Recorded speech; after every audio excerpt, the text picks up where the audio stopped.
சர்வதேச அளவில் மக்கள் தொகை குறைந்து வருவது குறித்து டெஸ்லா நிறுவனர் எலான் மஸ்க் அடிக்கடி எச்சரித்து வருகிறார். தனது எக்ஸ் தளத்தில் பதிவிட்டிருக்கும் எலான் மஸ்க், மக்கள் தொகை சரிவும் பிறப்பு விகிதம் குறைவதும் மேற்குலக நாடுகளுக்கு நம்பர் 1 அச்சுறுத்தல் என்று எச்சரித்துள்ளார். இது தொடர்ந்தால் மேற்குலக நாடுகளே இல்லாமல் போய்விடும் என்று கூறியிருக்கிறார். பிரிட்டன் போன்ற வளர்ந்த நாடுகளில் கருவுறுதல் குறைந்து வருவதாகவும், குடியேற்றம், இடம்பெயர்தல் போன்ற காரணங்களால் சில பள்ளிகளில் பூர்வீக பிரிட்டன் மக்கள் சிறுபான்மையினராக மாறியிருப்பதாகவும் அதிர்ச்சிகரமான புள்ளி விவரங்களை வெளியிட்டிருக்கிறார். மக்கள் தொகை சரிவு, இடப்பெயர்வு போன்றவை மேற்கத்திய சமூகங்களை மறு உருவாக்கம் செய்ய உதவுமா என்ற விவாதத்திற்கும் இது வித்திட்டிருக்கிறது. பல வளர்ந்த நாடுகளில் மக்கள் தொகையை தக்க வைக்க தேவையானதை விட கருவுறுதல் கணிசமான அளவுக்கு குறைந்திருப்பதை மேற்கோள் காட்டியிருக்கும் மஸ்க், அமெரிக்கா, இத்தாலி, ஜப்பான் போன்ற நாடுகளில் கருவுறுதல் மிக மிக குறைவாக இருப்பது குறித்து தனது கவலைகளையும் பதிவிட்டுள்ளார். பிறப்பு விகிதங்கள் குறைவது பண்டைய நாகரிகங்கள் வீழ்ச்சியடைந்ததில் முக்கிய பங்காற்றி இருப்பதையும் எலான் மஸ்க் குறிப்பிட்டுள்ளார். பிறப்பு விகிதம் குறைவதே மூல பிரச்சனையாக கருதும் எலான் மஸ்க், பூர்வீக குடிகளின் கருவுறுதல் சரிந்து வரும்போது மேற்கத்திய நாடுகளின் கலாச்சார, பொருளாதார, சமூக அடித்தளங்களை தக்க வைக்க முடியாத நிலை உருவாகும் என்று சுட்டிக்காட்டியிருக்கிறார். எலான் மஸ்கின் எச்சரிக்கைக்கு ஐக்கிய நாடுகள் சபையின் மக்கள் தொகை நிதியத்தின் அறிக்கையும் வலுவூட்டியிருக்கிறது.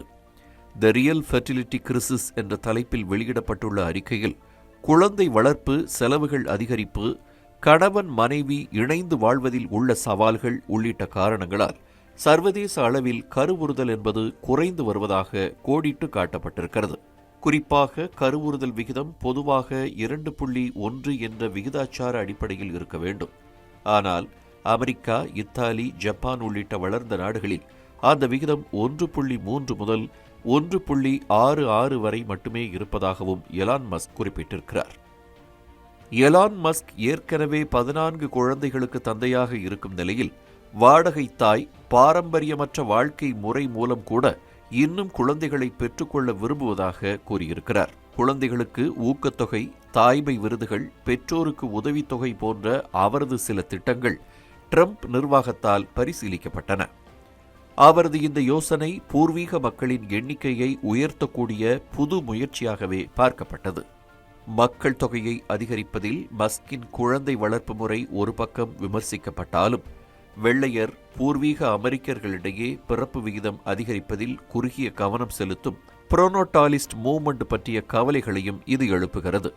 அதே நேரத்தில் மக்கள் தொகை பற்றிய எலான் மஸ்கின் பார்வையை விமர்சித்துள்ள பாப்புலேஷன் மேட்டர்ஸ் அறிக்கை, உலக மக்கள் தொகை அடுத்த நூற்றாண்டிலும் நன்றாக வளரும் என்று தெரிவித்திருக்கிறது.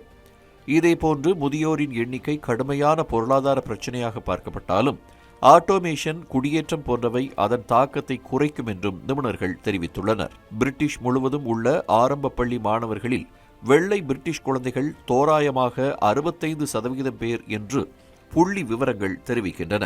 இது சில தசாப்தங்களுக்கு முன்பு 80 85% இருந்ததாகவும், எதிர்காலத்தில் 50% கீழ் குறையக்கூடும் என்றும் கணிக்கப்பட்டிருக்கிறது.